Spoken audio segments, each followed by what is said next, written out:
And we're live. All right. Welcome back, fellow TFFL owners, to your now somewhat weekly TFFL webcast. Need to bring in next one. What was that? I have no idea what that was. What did you say, Berto? I think Berto might be on a delay. He's frozen. I think you got to continue. Let's move on if we can. So hey, it's Monday. It's September 7th. It is Labor Day. Happy Labor Day, everybody. You're frozen. You're frozen. Why don't you come out and come back in, Bert? Yeah. There we go. I kicked him out. Nice. All right, we'll get him back in. All right. So as I was saying, it's Labor Day. Happy Labor Day. Listen, NFL season now just 3 days away. TFFL draft just 5 days away. Nothing has really seemed real here for 6 months, but suddenly the NFL is very real. Our draft weekend is coming up. TFFL's keeper deadline was today. That is come and gone. We have our keepers locked in. We are ready to go, folks. We got a lot to talk about. Let me introduce our panel, and we will get going. But an exciting week ahead. A lot of excitement already happening. We're gonna talk about it all this week, starting with our commissioner, Rich Berkman. Welcome. Happy Labor Day. Happy Labor Day. Hank, czar and CEO of the K-Wheels, our IT director, getting us together tonight. I'm doing well. Trying to take care of an IT troubleshooting matter right now. We've seen, but not your fault. We're going to blame that totally on Berto. This is 100% a Berto problem. Hey, our special guest, we're going to be talking a lot about the rookies, a lot about the TFFL's first round tonight. So back by popular demand, our college football analyst, rookie specialist, Bill Thornburg. How are you? Just one notch below Bino. That's all I want to be. College football. Good to see you all. Happy Labor Day. There you go. I think we have Berto back now. How are you, Berto? Yeah, I think so. Good. Okay. All right. You're just in time for your panel intro. Berto, high command from Jack's Giant Killers. Howdy, very excited. A few days away here, boys. Yes. So before we get going, we're going to start things off, as always, with TFFL trivia. I have a very special round of TFFL trivia questions, plural. 3 questions I'm going to throw at you tonight. 3 questions. You might remember last time we talked, I had a public service announcement, a call for some of the draft trackers from a few years that I was missing. Chief was very kind to deliver to me the draft trackers from 2006, 2007. And, as you flip through the draft trackers, even from 3 years ago and get into the middle rounds, the late rounds, you'll see names and you're just like, G. Smith, who the hell was that? But it's especially jarring when you see those names in the first round.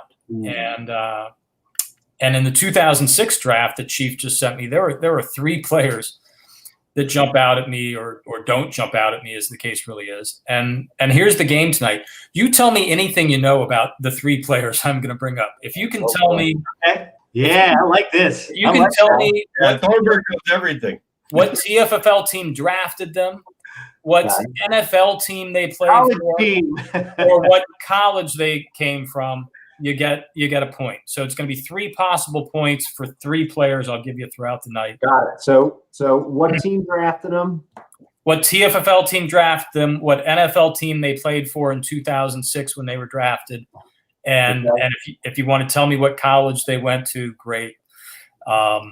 I will give you their position. I think when you hear their name, maybe the position will pretty much come to you. So I'm not going to give you that or let you guess on that one. But wow, I'm going to be shocked if I actually don't know who they are. I'll be shocked if we get these right, guys. Don't worry. We will. Yeah. 2006 is 14 years ago. So it's 14 years. Yeah. Check my head. It is 14. It's not like you're talking. We got to give us one. Let's go. All right. So right now, first one on the list. Wally Lundy. Running back Wally Lundy. And we're going to give you the answers right away here, too. I'm not going to try to keep up with 3 of them. So I want you guys scribbling them down. Whoever's got it figured out first can shout it out. Oh, I know. Yeah. All right. Wait. Hang on. Texans, Fresno State. And the Lizards. So the Lizards drafted him. He played for the Texans, and I think he went to Fresno State. Vanderbilt went to Denver. So I had Send, New Orleans, UCLA. Right. I said he was on the sponge. Were the sponge part of the TFFL? Yeah, they must have been because Denver is who I said he played for. All right. I had no idea what college. So Wally Lundy was drafted 9th overall in 2006 by the K-Wheels. Wally Lundy attended the University of Virginia. All right. And if I've got this right, Wally Lundy had a NFL career that lasted one single season playing for the Houston Texans. Oh, I got that right. here. So lucky. I'm not quite sure what happened to him where he didn't play another season, but I got 0 points. I got 1. all right, you're gonna have to keep track of the points as we go here. Hank. Point. Two more memorable or not so memorable players from the 2006 TFFL first round later in the show. All right, Oh, later. Okay. Berkman, Commissioner Berkman. Oh, okay. We're going to pause now. Got it. All right. Yep. Let's move on with our agenda. Commissioner's Corner. Right on. What's our plan for draft day? It's a little bit of a complicated plan this year, or maybe not. It actually isn't too complicated. We basically have 3 pods of groups and then individuals, right? So you got the Northern Virginia posse that's going to go out west. You got Fats and myself who are going to be here, and then you got the Berto posse, which is Terry, Kramer, and Berto. Is there anybody else coming with you, Berto, or just No, three? that's Yeah, 3 of you over at Berto's house, right? Then you got Thorny in Pittsburgh. You got Chief down in Virginia on his own. You got Ralph on his own, right? And Michael is with you guys. Then you got some extra guests, right? Yeah, we got Connor, of course, is going to be with me every step of the way, and Shively, of course, is there to support Thornburg. And Adam will be in Austin, communicating with me from there. I'm not sure if the Hams are going to incorporate Smithers at all, and I'm sure Terry will be well in touch with Badass Bobby Vaughn. So I think we got our full complement of teams, of people. Everyone has their own plan ready to go. And the only other thing to mention is that as I communicated with the keepers, Fats is going to send everyone a Zoom link. I encourage everyone to have a separate device for the actual video, and then a device used for your drafting if that's possible. Even your phone would do for just the video chat, for being in touch with everyone, thus having sort of, the ability to see everyone. The other thing is we were just discussing if you wanted me to send the Northern Virginia crew the draft board, we could maybe have something pointed at that, so that everyone can see the stickers going up, and maybe we can convince someone like Mr. Shively to be kind enough to help us with the draft stickers. Outside of that, we're playing with we got all the keepers done today, and they're already in com.com, and everyone's got their rest of their lineups now gone. And I think the only other thing to mention is that I'm investigating a few options relative to either a live draft board that you could see as we're drafting besides the physical one, or the potential of using com.com live in live mode and actually doing a draft with it. So I'm going to be doing a few mock drafts. I've done already one with Adam just to check out a few different things. Fats was testing out with it, and Chief was also testing. So thank you, gentlemen, for your help on that. We'll play with it a little more, and we'll have a verdict of what we're going to do a few days before. I'll communicate that to the league. You playing golf on Saturday, Rich? I am not going to be playing golf on Saturday. I will be preparing my abode here, testing technology, making sure everyone else is suited, and that we're going to have a successful draft. Maybe I'll golf the next day. Hands on. I like it. Bill, you playing golf on Saturday? No, I haven't played golf in 2 years. I was going to ask if you'd played this With the year. game. Yeah. All right. Well, Maybe I'll go to the driving range. Just hit a few. there you go. Okay, good. Well, I know Berto and Kramer are going out. Me, Hank, Shively, Nick, we'll have to. Connor's coming with. We'll drag Michael out, even if he's just going to ride the carts with us. There you go. So we should all be back. We're playing 5 minutes away from the cottages, so we'll have no problem getting back. Are these the same cottages from before? Yeah. They still smell the same. Who cares? It doesn't They matter. weren't that bad. They weren't that bad. So After we were in there for 2 days straight, yeah, they smell. Well, I was going to say before we got there, they weren't that bad. I can't say for after. So I know there's been lots of discussion about moving the draft up to Wednesday night if you're Ralph. No discussion. Just one person bringing that randomly up for no reason. Well, you or Berta was throwing around a later draft at 3:00 is our time, correct? That's The fine. draft is set for Saturday, September 12th, 3 p.m. Eastern Standard Time. All right. That's We got the time zone in there. What's up? Glad we got the time zone in there. No, we need that. All right, Rich. Adam is in Central, right? Yep. So Good point. Nice job getting the keepers done today. All dues are in, I trust. all dues are paid. All right, we are ready to go. Our treasurer, Mr. Nick, and he has validated that all dues have indeed been paid. We are ready to go. Are you ready for some football? Yes. No other reminders. And BYU on in the back over there, so Nice. warming up a little bit. Yeah, no, I don't think there's too much else to report. I'll just say that if anyone has any questions, concerns, or ideas on how we can make this better, I'm all ears, and I'm also happy to help out in any way, shape, or form. Like what you're doing so far, Commissioner. Keep it up. Absolutely. Right on. Nice Carry on work. smoothly. All right, let's talk football. Let's not waste any more time talking football.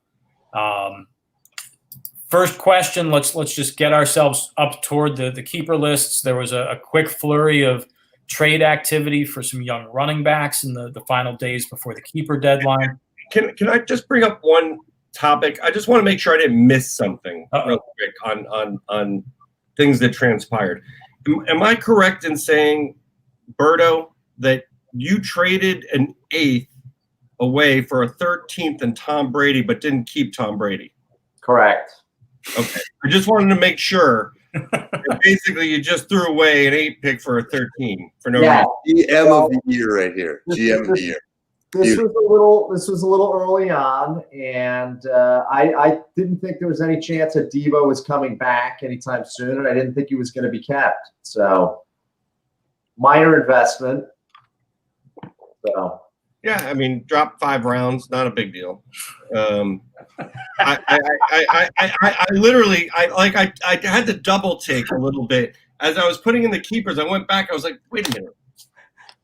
I know I put in a trade here, and I was like, I even tried to trade him Mike Evans because I would pair him up with Brady at one point. I threw that offer to you, and I was looking through it. I was inputting it. I was like, wait, maybe there's a mistake here. I went back to double check your submission, and I was like, all right, no, he's not keep. I'll have to address that later, which I'm doing right now. So I found that fascinating.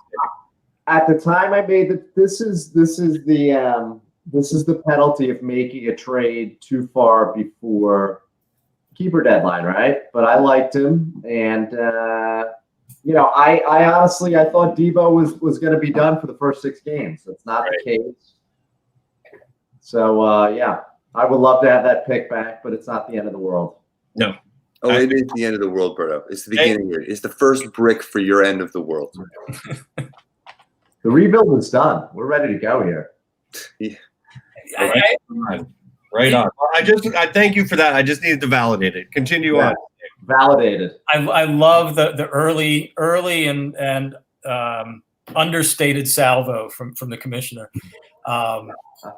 And listen, I didn't have it on the agenda myself. Berto is kind of right. It is a little bit of a mice nuts deal, but nonetheless, Rich is right too.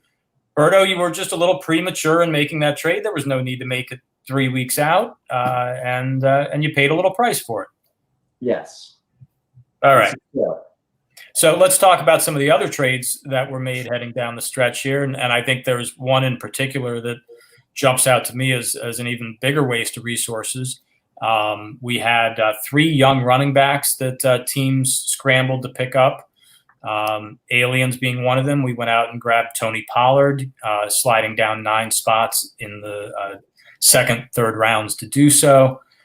We had the Sponge Fisherman picking up Damian Harris. That trade was a little more complicated, but essentially involved, I think, a second rounder next year, and also sliding back this year. Right. So same as you, 9 spots that I move up, he moves back in the second round. Yep. Third, and then next year is a 2 for a 3. Okay. And then the last one was the Hormel Hams acquiring Ronald Jones for what I think is a 2-5 swap next year. Correct. Quick thought. Before Tampa signs Fournette. They did that after the Fournette. I mean, no, I mean, for all accounts, it's a good trade by Hams, but I mean, before that. Well, once Leonard Fournette got signed to Tampa Bay, I was concerned about the crowded nature of that backfield, and it was going to also cost me Robert Woods if I didn't, if I decided to keep Jones, and he's good. I don't want to let him go. So tough choice, but we pick up an extra second next year, and we'll see how Jones does. I have not been a Ronald Jones fan since day one, and I don't know how you look at what Tampa Bay did in the last 6 months and have any confidence in Jones. They went out and they drafted Keyshawn Vaughn. They signed LaShawn McCoy. They signed Leonard Fournette. They clearly don't want to give the ball all that much to Ronald Jones. Yeah, and that's a great point. You had Robert Woods. That was a no-brainer. Get your second rounder out of that deal. Good job. Yeah, thank you. Quick thoughts on Tony Pollard while you guys are here? I told you that I thought the price you paid was fine for what you're doing, and I think he's a bit of an upgrade as to what else you had. So I had zero problems with that trade. So I got up to take a pee in the middle of the night, probably 3 or 4 a.m., and I brought my phone into the bathroom, and I said, "Oh, a trade offer from Stick." I peed. I was like, "That looks great." And I went back to bed very happy. Moving up 9 slots for a guy that I never thought I would be able to trade. So I was thrilled. Plus, you got to give Hank an aneurysm. So, yeah, it does. Nobody listens to Hank. We know this already. No, but to Rich's point before, busting my balls about Brady, which I get that. The fact of the matter is, you kept this guy. You see something in him. He's a good running back. I wasn't going to keep him. He was my, I'd say, 9th guy anyway. Yeah, I mean, you're keeping him. So to get a keeper and move up 9 slots for a guy that you like, if you look at it from that perspective, it's a great deal. I think, so no qualms about it for you then, since you kept him. But for me to get 9 slots for nothing, and somebody that I wouldn't even offer because I would think that nobody would want him anyway, was great for me. So yeah, from my perspective, the trade for you, Berto, was a no-brainer. Give me whatever you want to give me for this guy. And Stick, I think he's a talented player. I think that Tony Pollard, he's one, injury away from being the starter. And I think that, there's a few backups that really have strong potential. They're Chase Edmonds of the world, the Austin Ecklers before, you know what I mean? There's a number of them that could easily step in and be the starter if needed. I think Tony Pollard's one of those guys. If you want him, and you don't have something better to keep, then that's a fine trade. I will say this, though. I think he's borderline top 84. I think he's probably in the hundreds, honestly. But in our league, that's not easy to come by. So it makes it's fair to be great, and you have to do that in the end. If you're not going to give up dynasty size picks, you got to get what you can get. So it's a good trade. I will say this: it did cost me a little bit of sleep because I'm looking at my phone, like, what am I missing? And I'm like, did Zeke get hurt? Right. Then I'm looking at Tony Pollard's contract. You're a free agent next year. All this while sitting on the John? Yeah, so this took me a half hour to process. Why am I? Should I wait till the morning to make this? Say I'm going to accept this. I think I sent it right back in the middle of the night, didn't I? But it did cause me pause. That what am I missing? Why is he want this guy? So I did have to do a little bit of due diligence, but yeah. So let's not linger too long on Tony Pollard, but yeah, my number 7 options were mediocre options. They were Sammy Watkins, Justin Jackson was even somebody I pondered for a second. I could have gone out and maybe traded for somebody better, but I'm already down a 3rd round pick. I didn't want to. And I need young players. I can't be sacrificing a ton of draft picks. I need to be making those draft picks. So, yeah, this is a gamble on greatness. Latavius Murray is another guy like you were talking about, Rich, who's an alien. So I've got. Yeah, I like him a lot too, especially with Alvin Kamara's issues. Who knows? No, the reality is I've got 2 keeper running backs who I really can't start week 1. Maybe you plug in Murray and hope he gets 10 touches, but yeah, both of and Latavius Murray has proven that both of those guys can win games for me if they end up starting and getting 20 or 30 carries. So yeah, I mean, clearly the difference there is Latavius Murray is a 30-year-old running back, although not a ton of wear, but still, Yep.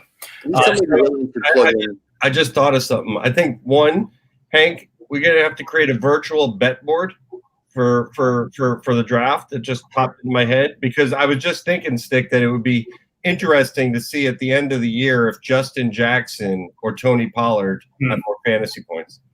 I think Spam and I made a big bet on something. I don't remember what it was. Jerry Jeudy and CeeDee Lamb. Yeah, but it was for longer than 1 year. No, it was like the first 7 years. Yeah, it's like a 7-year bet for like $100 or something like that. Jerry Jeudy and who? CeeDee Lamb. CeeDee Lamb. I have Jerry Jeudy in that bet, by the way. All right. This is why we started. I wanted to ask Thornburg about, and we'll get to the draft. And I don't want to get off track. Stick. Sorry. The last running back though I thought was the most interesting one, Damian Harris. The Sponge invested a lot. I thought in him. Again, a talented young running back, maybe a little premature, given that soon after acquiring him, Harris breaks a finger or his hand or his wrist or his pinky finger. And now he's on IR, I think out at least 3 weeks to start the season. Yeah. Sony Michel is still there and will, take over the number 1 job. Until he gets injured. And James White's there and Burkhead. I mean, they still have those guys. They'll fill the holes. But you can't plan on any of them. No. Right. I mean, for me, from my perspective, I was really happy to hand him over. He sat on my bench all year. I was waiting, for anything from him last year, but they gave him, I think he got all of 12 yards on 3 carries all year long. And so he is a tremendous talent, and everything in training camp has been pointing to him being the lead dog, being in there and actually getting, waiting for Michelle to come back. Once they released Lamar Miller this past week, his stock went up pretty good. It's a bummer that, he'll be out 3 weeks, but all signs point to him being a guy that they don't end up re-signing Sonny Michel whenever his contract is, and they take this guy and let him roll. So I think it's an investment for Chief beyond sort of the immediate. And let's be honest, he's a Patriot. He's a very talented running back. I think that he will pay dividends for Chief down the road. So that's what I think he was paying for versus the immediate impact. All right, let's move on off of the running backs. Let's talk now about the keeper list real quick. 6 o'clock deadline. We're less than 4 hours away from the final keeper list being locked in. Any surprises, guys, as you look at those around the league?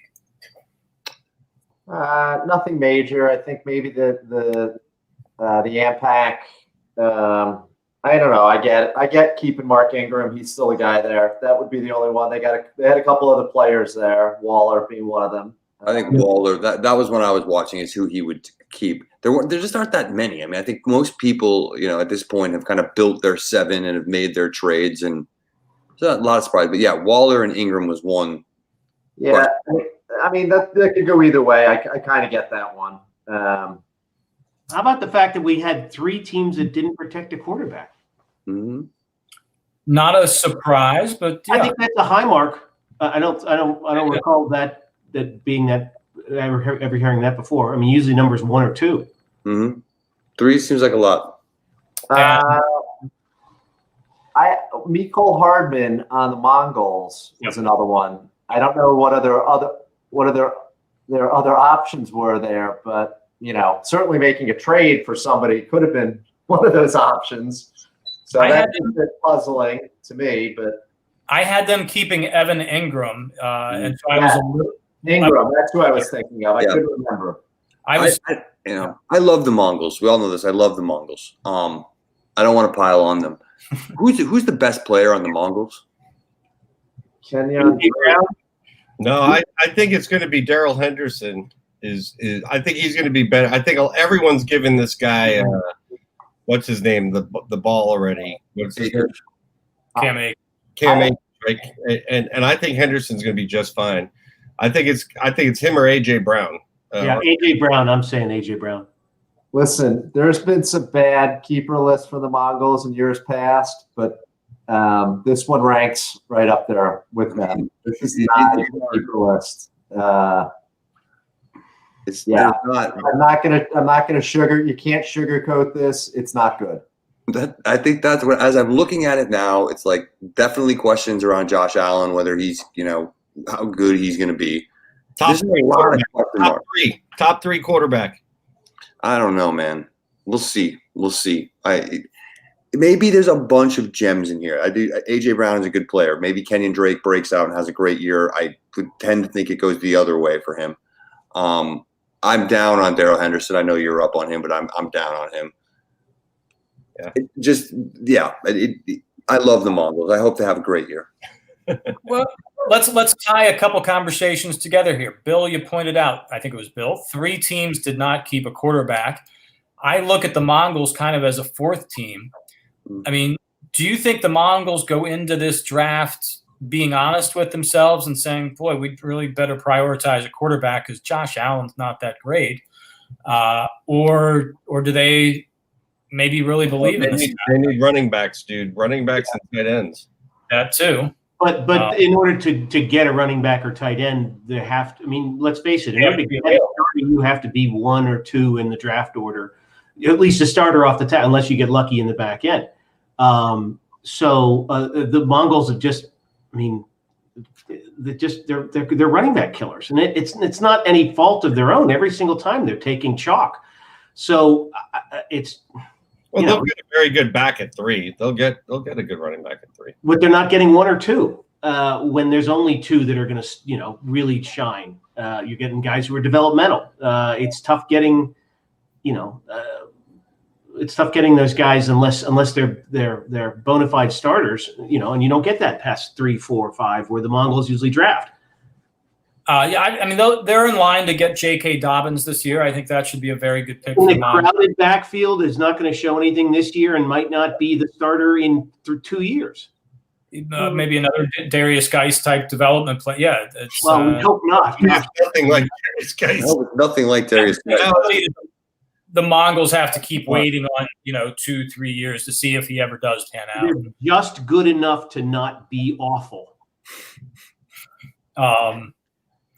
Yeah, so let's talk about the number 1 overall pick before we get down to the number 3 pick. We really haven't talked about the number 1 pick much. It's the Senators. We've kind of presumed, or I've kind of presumed, it's Clyde Edwards-Helaire there. Mm-hmm. That's fantasy malfeasance if he doesn't take it. That's a no-brainer. That's who he's taking.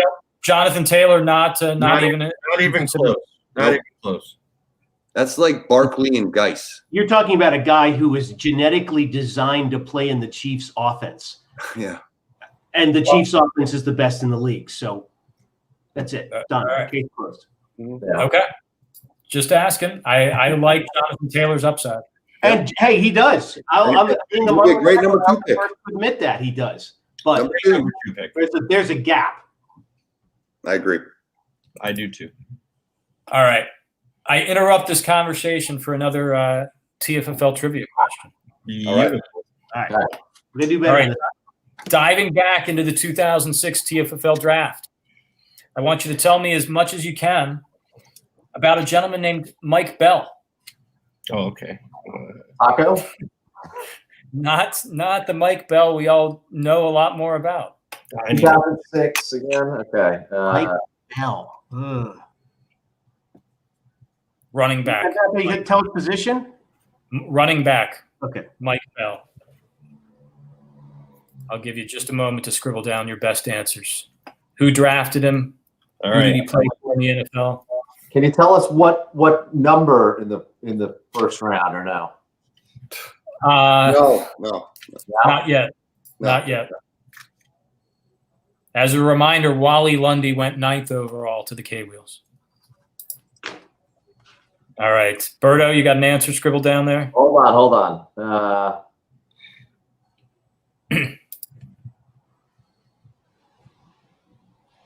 Okay. All right. So in just an absolutely perfect segue, as Bill was talking about, no. As Bill was talking about the Mongols typically drafting, like in the number 6 spot and not getting a stud rookie. At number 6 overall in 2006, the Steel City Mongols selected running back Mike Bell. Oh, no. Mike Bell played for the Denver Broncos. Yes. I got that. Yep. I really don't remember this. I think he's right about Michigan. I remember Bell. And he went to the University of Arizona. Okay. Didn't get that one. Arizona. I'm getting a point for Denver. Thank you. Yep. Totally. Okay, sorry. Who Make up. drafted him again? The Mongols. Mongol at number 6 overall in 2006. And All right. And they thought they got a steal. Right. Okay. Okay. Back to the TFFL draft in 2020. The fast riser right now, Antonio Gibson, rookie running back for the Redskins. Adrian Peterson released. Darius Geis released. That job is his. Gibson has a COVID issue, no? No. Raquel Armstead. Oh, that's what it is. It's Armstead. Jacksonville has the COVID issue. Mm-hmm. Gibson was a guy who was kind of there for me at number 8. I now imagine he's going much earlier. I know Michael's looking hard at him at number 6. At one point, Nick, I don't think was too keen on Gibson, all the way up at number 4. But I think with DeAndre Swift now facing more competition in Detroit, I wonder if Gibson comes into play at number 4 or maybe at number 5 for the Giant Killers. How high does Gibson go? And Bill, let's start with you, our rookie analyst. What do you know about Gibson? I know that he's a converted wide receiver who has a very minimal number of carries. So taking him as a running back with a top 5 pick, top 6 pick, I don't think so. Interesting. I mean, he's got all the mad skills you want, be a Tariq Hill or something like that. But if you're gonna put him in at running back, man, the Redskins are gonna be throwing top 9, top 10 talent, but I don't think he's top 5 talent or top 4 talent. He clearly showed enough for them to part ways with Peterson. There's not, other established veterans there. I read something somewhere that AP was like, this guy is good. Like, he was, after they cut him, he was, understanding why they cut him to give this guy an opportunity. So I don't know. The guy looks like the real deal. I may take him at number 5. That could happen for sure. Mm-hmm. But yeah, I also think. Sorry, I think one thing I said. I think a little. Adrian Peterson is not the Adrian Peterson of old, and so I think there's a little bit of that as well. They also have Bryce Love and J.D. McKissick, who they're gonna. They keep talking about working in. He's gone. So I mean, I think Gibson's going to be a good player. Who knows? I mean, NFL changes all the time. Maybe he's like an Alvin Kamara type back where he can catch it a ton and run routes, and who knows? Yeah, I kind of feel the way Bill does about it, but at the same time, I don't see him getting past Berto. I think he's probably the best guy on the board at that point. And because classified as a running back, we have to. We can't pass on an opportunity like that. So it's just who we are as a league. Mm-hmm. Yeah, he does not make it down to number 8 anymore. No chance of that. No way he gets. That's my opinion. I give you my opinion. Yeah. And the other factor in my mind is the Redskins are going to be behind. They're going to be passing. They're going to have to be creative with their offense. Mm-hmm. I think all of that points to Gibson getting plenty of touches. Maybe not all handoffs. Maybe not a lot of handoffs between the tackles, but they're going to give him the ball in ways that he's going to get a chance to make a lot of highlights and be a productive fantasy player from week one. May not be a 20 carry running back, but yeah, and he's a big dude. Even if he gets goal line carries, whatever. So. All right. So the flip side of this is DeAndre Swift entered the NFL draft as basically the top rookie running back prospect. I don't think he's necessarily done anything wrong. He's been a little banged up in camp.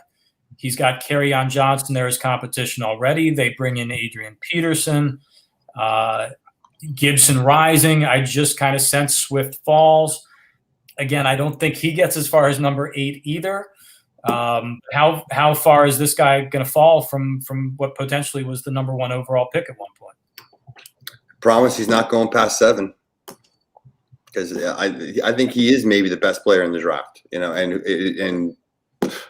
mean, Georgia running backs have done pretty well in the NFL of late, and he's good. So I think he's a little dinged up right now. Maybe it's tough early, but I think he goes early.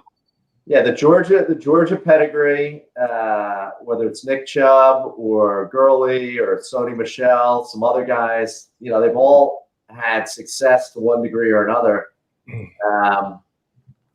I don't think he's going to be there for me at number 5. I don't either. I would take him at 5. I don't think he'll be there. Yeah. So I think he might even go ahead of Dobbins. I mean, you want to talk crowded? I think the Mongols would take Swift.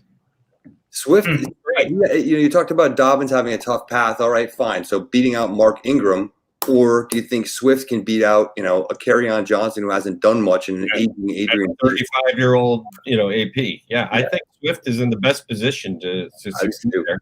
I think he should go at 3. He should go 3. Besides Clyde Edwards-Helaire, nobody else, every other running back has some sort of issue, right? Mm-hmm. He's the only one that really doesn't. Mm-hmm. He's going to be the guy there. Great offense, not a ton of competition. Every other running back either has, Mark Ingram or Kerryon Johnson or, some other issue where they're not as highly thought of coming out of college, or they weren't playing running back in college. All those other guys after the first overall pick have issues. So, it's just the way it is. Yep. All right. So in talking with you guys and talking with a lot of owners across the league over the last few days, I'm almost 100% guaranteed that the top 5 picks are going to be rookie running backs. People want to suggest maybe Berto's going to go for CeeDee Lamb or Jerry Jeudy at 5. It's not happening. Berto doesn't have a 2nd-round pick. He's going to get a running back there while he can. Yes, I do. Yes, you do not. Yes, fair enough. I'm sorry. You're missing a 3rd-round pick now. But I still don't see you taking a passing on one of the top rookie running backs there. There just aren't going to be any talented rookie running backs sitting there now where you are in the 2nd round. You don't have that 3rd-round pick anymore. You need to grab one of those guys while you can. So the question, and here's the big one for Bill, there are two real stud rookie receivers, CeeDee Lamb, Jerry Jeudy, sitting out there in the middle of the 1st round. Which one is better? Opportunity-wise, CeeDee Lamb. He's going to be involved in a better offense faster. We have not seen the development from Drew Lock that would help me say that Jerry Jeudy's better. Jerry Jeudy is the better wide receiver. CeeDee Lamb right now has the better opportunity. Really? The fact is, on Denver, you've got Cortland Sutton, you've got the Penn State kid, they load up on running back, they got everything, but they don't have the quarterback. And Dallas right now just looks like the better opportunity for CeeDee Lamb over Jerry Jeudy. Even with Amari Cooper, even with Michael Gallup, even with Zeke Elliott getting all the touches. That's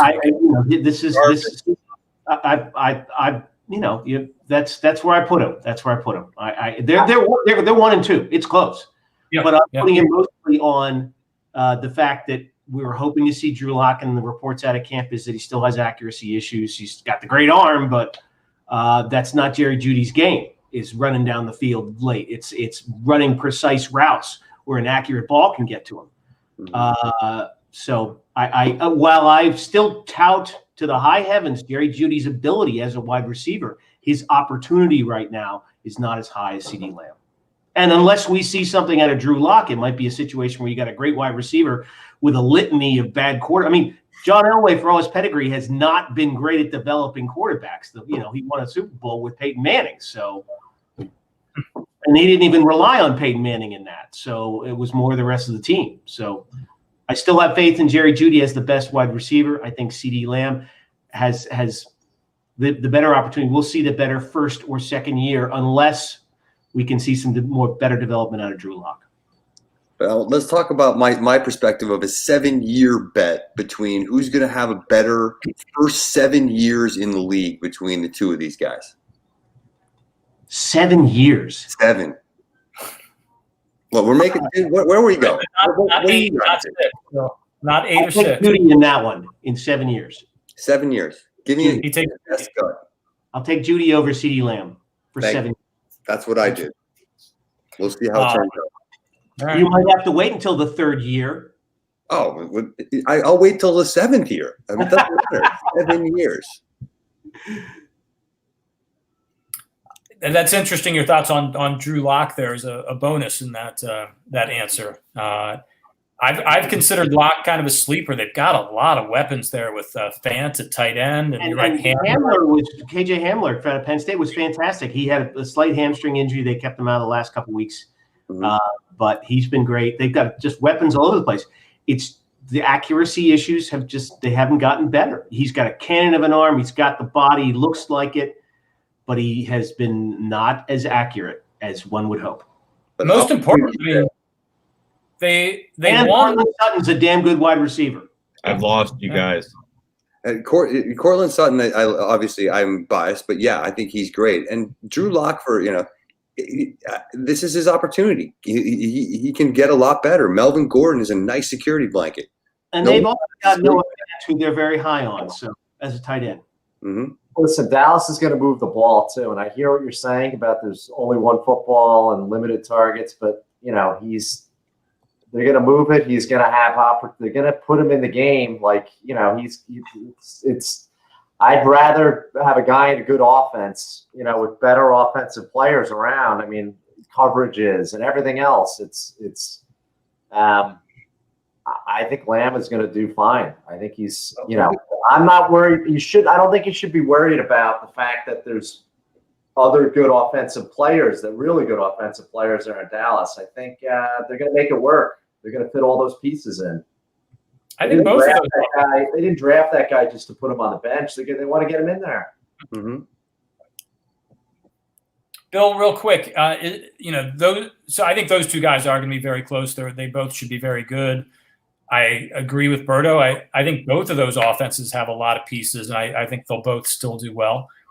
Is there it's a very deep and talented rookie receiving group.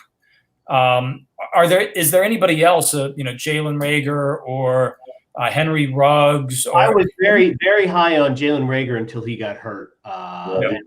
Not only because he got hurt, but because he's a small-bodied guy who, if he starts repeating getting hurt, then you wasted a pick. I have been kind of warming to, and I'm going to pronounce this wrong, but Brandon Ayuk out of San Francisco. He's going to have some great opportunities. He's got a good sized body. He's, 4'5". I would put him in as a poor man's Jerry Jeudy, but he still has that kind. He's got much more upside because he's going to be probably number one. He might be the number one because of some injury issues. So T. Higgins on the Bengals, Henry Ruggs.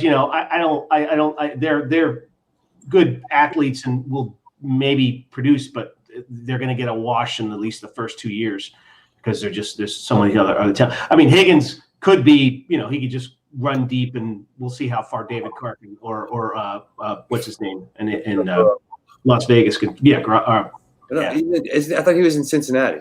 You said T. Higgins, the guy drafted by the Raiders. Henry Ruggs. His right, sorry. Yeah.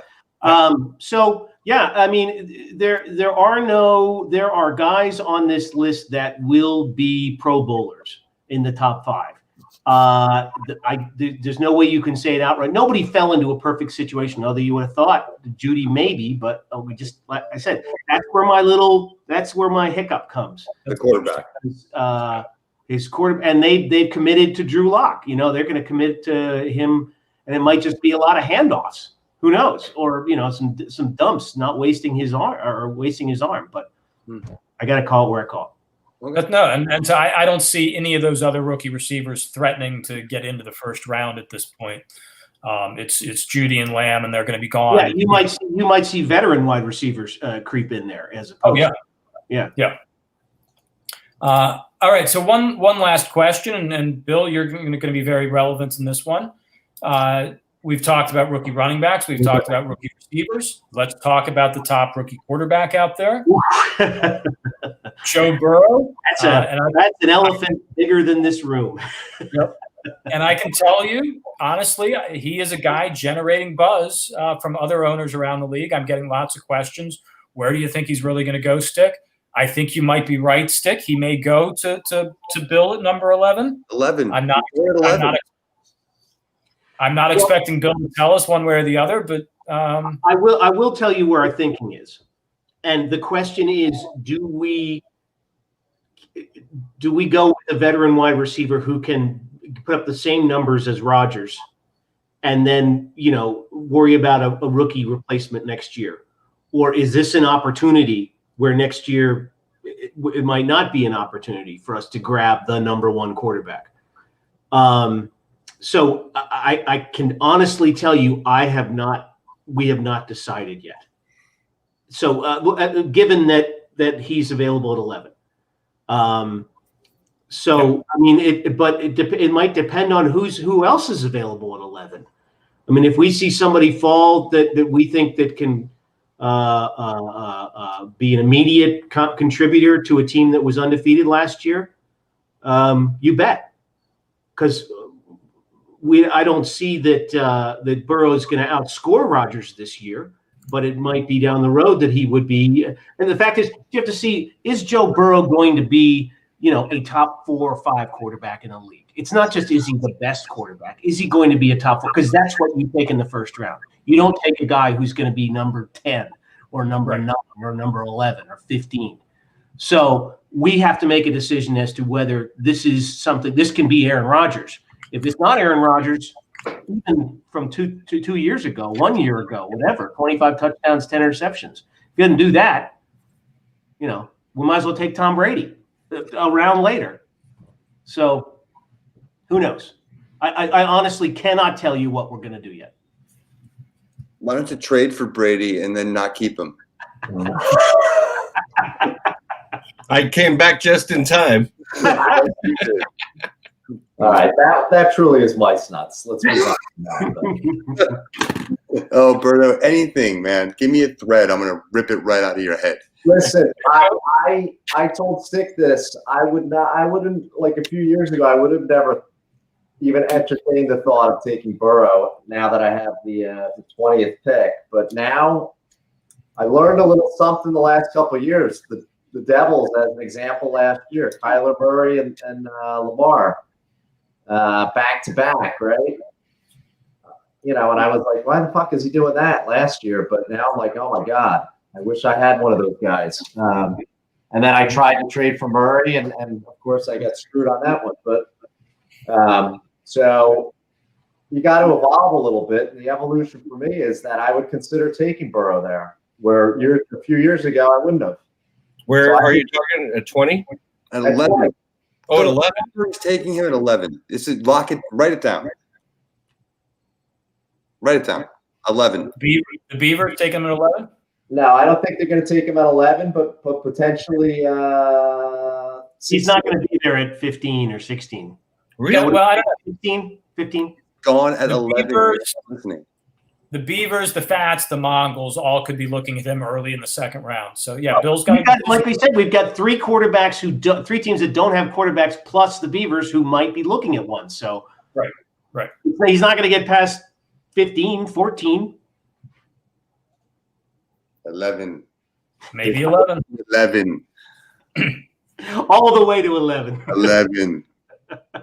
All right. Hey, one last trivia question for you, and then we will wrap up under an hour here. So this is the third player from the 2006 TFFL first round. This may be the easiest one of the bunch. Let's see if we can get you guys some points to wrap up here. We actually Tell me about a young gentleman named Jerome Harrison.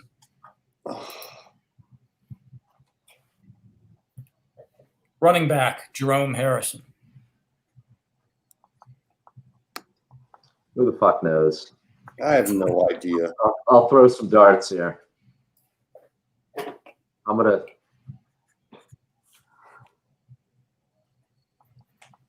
Name sounds vaguely familiar, but I have no idea. All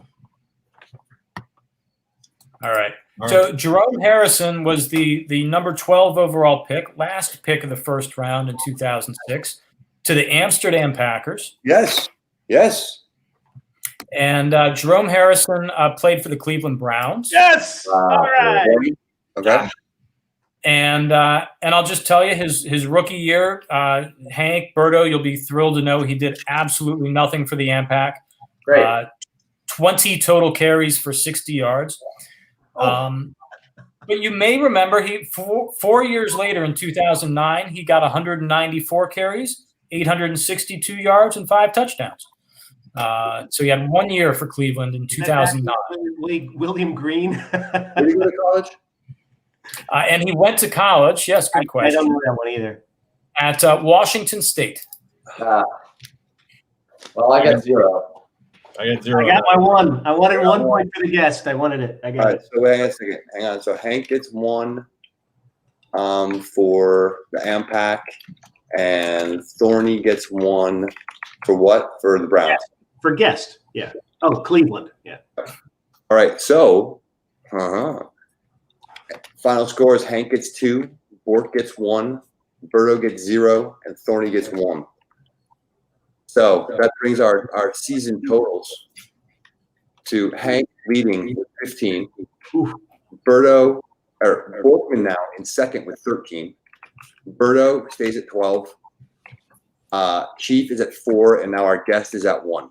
Oh, I was the only. No guest has ever gotten a point. Nice job. Well, we haven't even really started the season. Yeah, we didn't really have that many guests, right? No, Yeah, when did that reset? all right, nice work. All right. So, yeah, 3 players in 1 first round. We can't remember much of anything about them 14 years later. Amazing. I like that. I think we should repeat that theme for the next year and the next year and the next year. Yeah, you could do that again, and I won't remember next week. Let's do it, yeah. I'll be better All at right. college the closer it gets. Again, with the goal of trying to wrap up in under an hour, we got 6 minutes to go. I'm very excited to segue into our next segment. We have actual TFFL games to talk about. Maybe not much to talk about yet, but we know we have a schedule. Rich, tell us what's on tap for week 1. No idea. Haven't looked at any of the games. Did I run the schedule yet? Is it Our commissioner, ladies and gentlemen. Yes, the schedule is in there. There is a schedule. You've been doing so well, Rich. I just hadn't looked at that. I apologize. I didn't realize that one was on me. And I honestly did not even know that the Mongols or whoever had run the schedule already. Maybe it's the same as last year. I was figuring that would occur after the fact when I put the keepers in. But what do I know? No, I presume that happened when you renewed, or I've been preparing all off season now to play the Boba Fatts in week 1, so you can't go change. Yeah, I'm all jacked up to play the Devils. Can't change that. Come on. Well, Okay. was that the schedule last year? That's the question. Double check it, because I wouldn't have had the opportunity to run. I mean, I distinctly remember Chief at some point saying, "Hey, I just ran the schedule." Right? I don't know how often that occurs. No, it is a slightly different schedule. All right. Good. Slightly different schedule. Yeah, there are a couple different games. Okay. All right, good. So the Lizards play the Killers, the Sponge play the Senators, the Devils and the Beavers, the Fats and the Aliens, the K-Wheels and Impact, and the Mongols and Hams. That's what we got on tap. Very exciting. Woo! Very exciting. I don't have to face Tom Brady week 1. At least I don't think I do yet. That's Maybe you will. still a possibility. So K-Wheels Impact, big game week 1. There's some good ones here. There's some good ones. I like it. Bring it on. K-Wheels Impact right out of the gate. Yep. Fats and Aliens out of the gate. Yep, you get a lot of division matchups, obviously, early in the season. Big I'm game. looking at a tough one versus a very improved Dirt Devils, and they're going to be with a lot of draft picks. I think that's going to be a tough first game for us. I think it will be. Yeah. Devils Beavers got a good matchup. All right, guys. So, good luck to everybody as you get your draft lists locked in. Let's pray for good weather for golf and such this weekend. And again, 3 days away, NFL action on Thursday night. We've got Chiefs and the Texans. One quick note: Dish Network is now in a fight with the NBC stations, and has not shown NBC for the past month. So really? I must be watching the NFL Network Thursday night game on an alternate location. Just get YouTube TV, can't you? Yeah, I was going to say you could do it on. They ask you to show up to. Well, you got to pay for YouTube TV, but they also ask you what your provider is, and if it's Dish Network, they're not going to send it to me. So I can get it over here. It's just funny, you know. It's like a 2020 thing. And I also don't have the NFL Network, by the way, which means I won't have Red Zone. Dish Network. Thank you so much. Red Zone on YouTube TV now. It is. Yep. It is. I haven't got it. Dish. It's not like I changed channels on Sunday from 1 to 8. Yeah, you got to get rid of the dish, dude. Get rid of the dish. I'm getting close. I'll walk you through it. It's great. I appreciate that. I'll take you up on that. All right, good. We'll talk offline about that. This is a good. What's that? If you have Chiefs or Texans players, get them in your lineup. That's what I was just about to say.